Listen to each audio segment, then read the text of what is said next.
after King Menes united the two lands and began the first chapter in the story of the Egyptian state. Civilization couldn't be built by the king alone. Egypt's true secret lay in its people. The people who lived every day and built a civilization that shook the world. The farmer was the heart of Egypt. He cultivated wheat, which became the staple food, barley, from which they made beer, and onions and garlic, which they considered a source of strength. He raised cows and birds, and with the annual flooding of the Nile, the land was renewed and yielded bounty, making Egypt the richest country in the region. At the same time, other countries around the world were still struggling.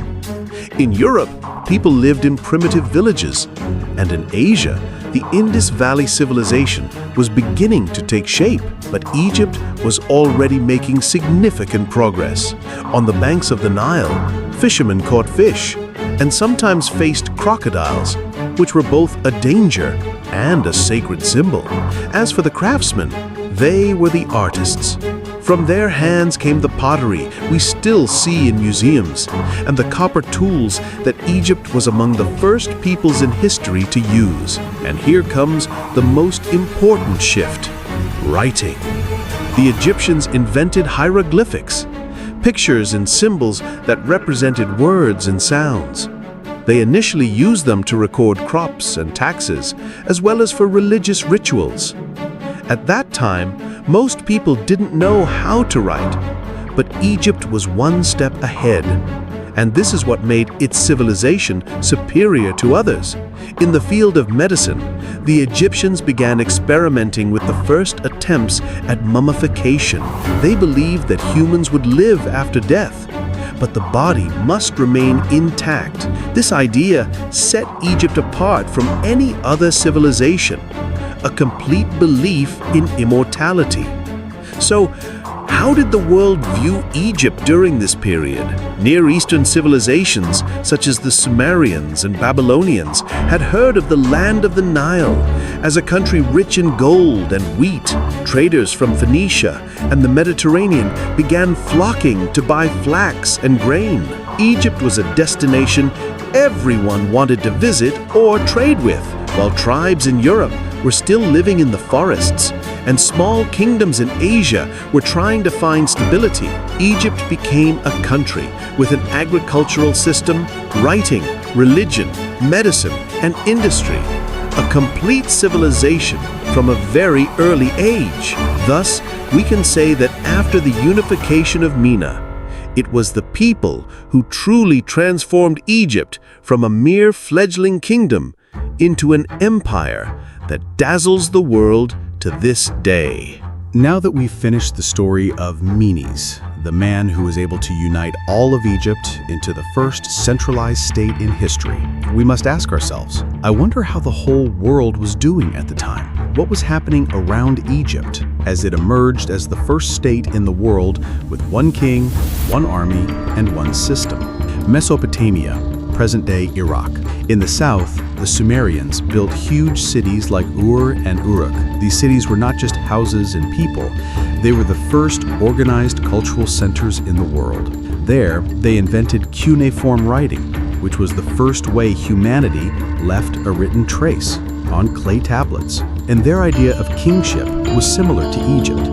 The king was not just a politician, but also had religious sanctity, exactly how the Egyptians saw the pharaoh. But what's interesting is there's evidence that Egypt and Sumer interacted with each other. Sumerian pottery fragments found in Egyptian tombs from the era of Menes, strange inscriptions on Egyptian knives revealed the influence of the Mesopotamian civilization. This means that despite being thousands of kilometers apart, there was trade and ideas flowing between the Nile, Tigris, and Euphrates. Europe. Stonehenge. In Europe, the scene was simpler. People still lived in small villages, relying on agriculture and fishing. But in Britain, something very strange happened. They began building Stonehenge, the giant stones that to this day, no one understands how or why they were built. Some say it was an astronomical temple to understand the movements of the sun and the moon. This means that while Menes was uniting an entire country, people in Europe were trying to understand the sky with stone. India, Indus Valley civilization. At roughly the same time, in northwest India, a very mysterious civilization emerged. Their cities were amazingly organized. Straight streets, level houses, and a primitive sewage system. This suggests that people there have been thinking about cleanliness and organization for thousands of years. There is evidence that there was indirect trade between them and Egypt via Mesopotamia. They exchanged precious metals and stones for Egyptian products. China, the Far East. As for China, it was still in its infancy.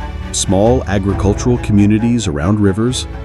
But surprisingly, they began using silk and bronze very early, things that would remain a hallmark of Chinese civilization thousands of years later.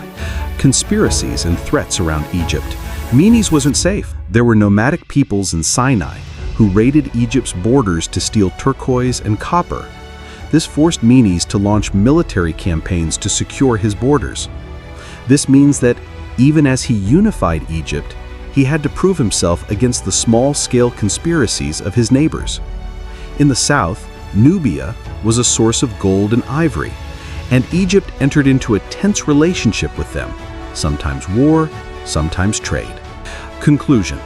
So while other civilizations were still taking their first steps, the Sumerians were building cities and writing the first words in history.